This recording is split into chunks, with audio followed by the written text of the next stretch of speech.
2026 ഫെബ്രുവരി 28 അന്നാണ് operation EPIC fury എന്ന പേരിൽ അമേരിക്കയും ഇസ്രയേലും സംയുക്തമായി ഇറാനിൽ വ്യോമാക്രമണം തുടങ്ങിയത്. ഇറാന്റെ പരമോന്നത നേതാവ് അയത്തുള്ള അലി ഖമേനി അടക്കം പ്രമുഖ നേതാക്കളെ കൊലപ്പെടുത്തിയായിരുന്നു തുടക്കം. മാർച്ച് 1 ഇസ്രയേലിലേക്കും പശ്ചിമേഷ്യൻ രാജ്യങ്ങളിലേക്കും US സൈനിക താവളങ്ങളിലേക്കും ഇറാൻ നൂറുകണക്കിന് മിസൈലുകൾ വർഷിക്കാൻ തുടങ്ങി. 2026 മാർച്ച് 6 നിരുപാധികം കീഴടങ്ങില്ലെങ്കിൽ ഇറാനെ നൂറ്റാണ്ടുകൾക്ക് പിന്നിലേക്ക് തള്ളിയിടുമെന്ന അമേരിക്കൻ പ്രസിഡന്റ് ട്രംപിന്റെ ഭീഷണിയെ തള്ളിയ ഇറാൻ പ്രത്യാക്രമണം ശക്തമാക്കി. ഒപ്പം ലോകം എണ്ണ നീക്കത്തിന് ഏറ്റവും ആശ്രയിക്കുന്ന ഹോർമുസ് കടലിടുക്ക് ഇറാൻ അടച്ചു.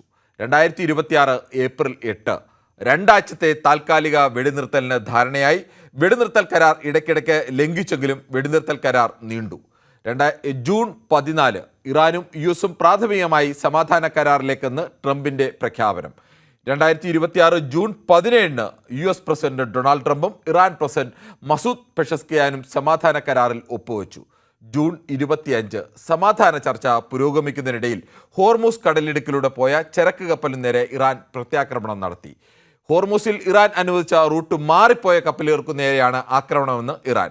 തുടർന്ന് അമേരിക്കൻ വ്യോമസേന ഇറാനിലെ 10 സൈനിക കേന്ദ്രങ്ങൾക്കു നേരെ ബോംബാക്രമണം നടത്തി.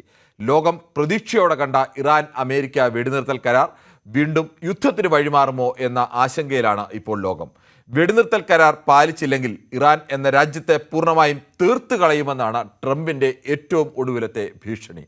കരാർ തെറ്റിച്ചതാര്, ഇറാനോ അമേരിക്കയോ? പശ്ചിമേഷ്യയും അതുവഴി ലോകത്തെയും വീണ്ടും പ്രതിസന്ധിയിലേക്ക് തള്ളിവിടുന്നതാണോ ഈ നീക്കം?